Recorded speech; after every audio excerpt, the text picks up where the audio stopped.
नमस्ते दोस्तों, जय श्री कृष्ण।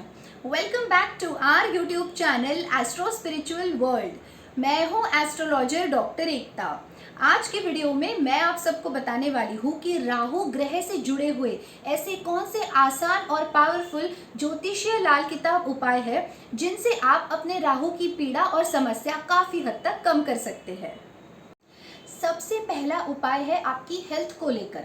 अगर आपकी जन्म लग्न कुंडली में राहु ग्रह अगर आपके रोग स्थान से जुड़ा हुआ है या फिर राहु ग्रह की अगर आपको महादशा, अंतरदशा या प्रत्यंतर दशा चल रही है या फिर गोचर के हिसाब से अगर राहु आपको बहुत ज़्यादा बुरे परिणाम दे रहा है स्पेशली हेल्थ को लेकर, और अगर आपका ब्लड बार बार बिगड़ रहा है, आपको ब्लड रिलेटेड इश्यूज हो रहे हैं या फिर अगर आपको बहुत ज़्यादा कॉन्स्टेंट फीवर है, तो ऐसे में आपने मंगल ग्रह से जुड़े हुए उपाय करने चाहिए। इससे पहले मैंने बहुत सारे वीडियोस में मंगल ग्रह से जुड़े हुए उपाय बताए हैं, वो मैं नीचे डिस्क्रिप्शन बॉक्स में उनकी लिंक दे दूंगी, तो आप उन्हें रेफर करना बिल्कुल मत भूलिएगा। तो मंगल ग्रह जो है वो राहु को काफी हद तक डोमिनेट करता है, तो अगर आप मंगल ग्रह से जुड़े हुए आसान से उपाय करेंगे तो उससे राहु से होने वाली पीड़ा और समस्या specially health problems, blood related issues and fever जैसी समस्याओं में आपको बहुत ज्यादा रिलीफ मिलेगा।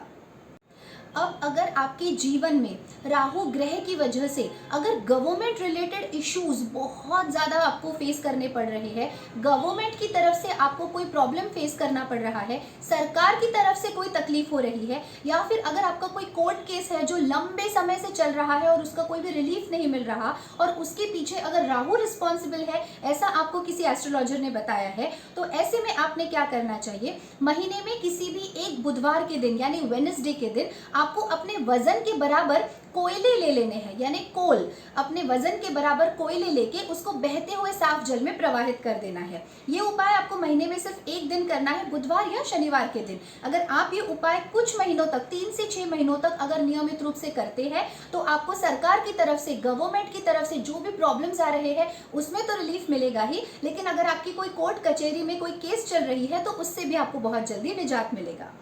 राहु ग्रह की वजह से अगर आपको मन से जुड़ी हुई समस्याएं बहुत ज़्यादा परेशान कर रही है, अगर आप loneliness, depression, mental stress, worries, mood swings, insomnia यानी sleeplessness, emotional, mental and psychological issues को बहुत ज़्यादा फेस कर रहे हैं, तो ऐसे में आपने थोड़े से जौ यानी बारले ले लेने हैं और उसे थोड़ी देर के लिए दूध में भिगो देना है। उसके बाद या तो आप उन बारले को यानी उन दूध में भिगोए हुए जौ को बहते हुए पानी में प्रवाहित कर सकते हैं या फिर पंछियों को खिला सकते हैं। अगर आप चाहें तो ये उपाय नियमित रूप से 45 कॉन्जिक्यूटिव डेज तक आप कर सकते हैं, या फिर एवरी वेडनेसडे एंड सैटरडे को कर सकते हैं, या एटलीस्ट महीने में किसी भी एक वेडनेसडे या सैटरडे के दिन जरूर कर सकते हैं। अगर आप ये उपाय कुछ महीनों तक अगर लगातार करते हैं तो उससे आपको मन से जुड़ी हुई समस्याओं में बहुत ज्यादा रिलीफ मिलेगा। राहु को बैलेंस करने के लिए मैं हमेशा मेरे क्लाइंट्स को एक बहुत ही आसान लेकिन पावरफुल उपाय बताती हूँ, आप भी इसे ज़रूर अपनाइएगा।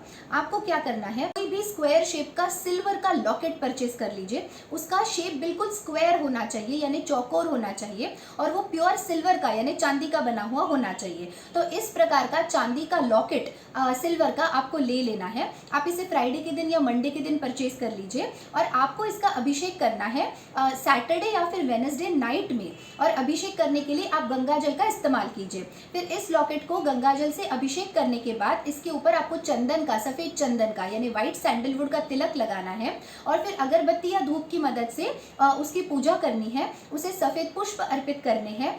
ओम राम राहवे नमः इस मंत्र का 108 बार जाप करना है, और फिर उस लॉकेट को आपको चांदी की चेन में अपने गले में धारण कर लेना है, और उसे नियमित रूप से आप लगातार पहन के रखिए। वैसे तो जिन लोगों को राहु की समस्या कुंडली के हिसाब से है उन्होंने तो लाइफ लॉन्ग इसे पहन के रखना चाहिए, या फिर जब तक आपको राहु का पीरियड चल रहा है तब तक आप इसे जरूर पहन के रखिए। आपको राहु ग्रह के बहुत फेवरेबल रिजल्ट्स देखने मिलेंगे। अगर आपकी जन्म लग्न कुंडली में राहु ग्रह बहुत ज़्यादा पीड़ित है और अगर 6th, 8th या फिर 12th हाउस में बैठा हुआ है, और अगर आपको राहु का पीरियड चल रहा है, तो ऐसे में आपने स्वीपर्स की बहुत ज़्यादा मदद करनी चाहिए। लेकिन याद रखिए कि जब भी आप स्वीपर्स को मदद करेंगे, आप उन्हें कुछ दान करेंगे, तो ऐसे में कॉइन्स दीजिए, लेकिन नोट यानी कैश में करेंसी आप उनको मत दान कीजिए। इसके अलावा आप महीने में एक बार या एवरी वेडनेसडे या फिर सैटरडे के दिन आपने स्वीपर्स को रेड मसूर की दाल दान जरूर करनी चाहिए। जौ यानी बारले का और राहु ग्रह का बहुत ही क्लोज एंड स्ट्रॉन्ग कनेक्शन है। तो जिन लोगों को राहु ग्रह की वजह से बहुत ज़्यादा हेल्थ इश्यूज फेस करने पड़ते हैं, उन लोगों ने रात को सोने से पहले थोड़ा सा बारले यानी थोड़ा सा जौ अपने सिरहाने रख देना चाहिए। जहाँ पे आप सोते हैं अपने बेड साइड में, वहाँ पे अपने सर के पास रात को सोने से पहले थोड़ा सा जौ आपने रख देना चाहिए। और अगले दिन सुबह उठने के बाद वो जौ किसी भी एनिमल को, किसी भी जानवर को खिला देना चाहिए। इसमें कोई भी साइड इफेक्ट नहीं है, इसमें कोई भी आपको पाप नहीं लगेगा या एनिमल को कुछ भी नेगेटिव इफेक्ट नहीं होगा, लेकिन आपकी सिर्फ राहु ग्रह की पीड़ा या बाधा जो है वो समाप्त होगी। इसके अलावा आपके वजन के बराबर आप बारले यानी जौ लेके अगर आप उसे मंदिर में दान करते हैं या फिर बहते हुए पानी में अगर प्रवाहित करते हैं, तो उससे भी राहु ग्रह की पीड़ा बहुत हद तक कम हो जाएगी। सरस्वती माता की पूजा उपासना नियमित रूप से करने से भी राहु ग्रह जो है वो काफी हद तक शांत हो जाता है।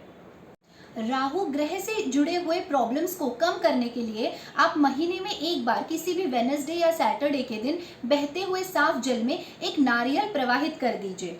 कुछ स्पेशल केसेस में आप अगर सैटरडे इवनिंग में सरसों का तेल और नीलम रत्न यानी ब्लू सफायर अगर किसी ज़रूरतमंद व्यक्ति को डोनेट करते हैं, तो उससे राहु ग्रह से जुड़ी हुई जो भी समस्याएं हैं उसमें आपको रिलीफ मिलेगा। लेकिन उसके लिए आपको एस्ट्रोलॉजिकल कंसल्टेशन लेना ज़रूरी है।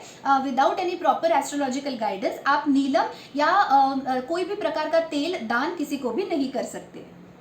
जो नकली कॉइन्स आते हैं यानी जो खोटा सिक्का आता है, अगर आप उसे महीने में एक बार किसी भी वेडनेसडे या सैटरडे के दिन अगर नदी के पानी में प्रवाहित करते हैं, तो उससे भी आपके राहु ग्रह की काफ़ी हद तक शांति होती है। And last but not the least, अगर आप रेगुलर बेसिस पे अपने नहाने के पानी में थोड़ा सा गौमूत्र ऐड करके अगर उस पानी से नहाना शुरू कर देते हैं, तो ऐसे में भी राहु ग्रह के काफ़ी फेवरेबल रिजल्ट्स आपको अपने लाइफ में देखने मिलेंगे।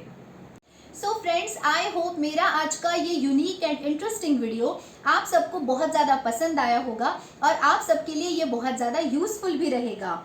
राहु ग्रह कलयुग में बहुत ही इम्पोर्टेंट प्लैनेट माना गया है और राहु में वो ताकत है कि वो किसी भी इंसान को रंक से राजा बना सकता है और राजा से रंक भी बना सकता है। और आज के इस डेट में जहाँ पे लोगों को डिप्लोमेटिक रहना पड़ता है, पॉलिटिकली करेक्ट रहना पड़ता है और जहाँ पे लोगों को name, fame, glamour and instant success चाहिए, बहुत ज़्यादा पैसा और कामयाबी चाहिए, शोहरत चाहिए, ऐसे में राहु ग्रह आपकी बहुत ज़्यादा मदद कर सकता है, बशर्ते वो आपकी कुंडली में फेवरेबल होना चाहिए। और अगर नहीं है तो ऐसे में ये उपाय करके आप उसे काफ़ी हद तक फेवरेबल कर सकते हैं। अगर मेरा ये वीडियो आप सबको पसंद आए तो please don't forget to like, share, comment and subscribe. For paid consultation and personalized remedies along with gemstones and crystals recommendation, you all can email me at ekta.khudkar@gmail.com। मैं मेरा email ID नीचे description box में और pin comment में mention कर दूंगी। Thank you so much for watching my video. Stay tuned. Take care. Bye bye.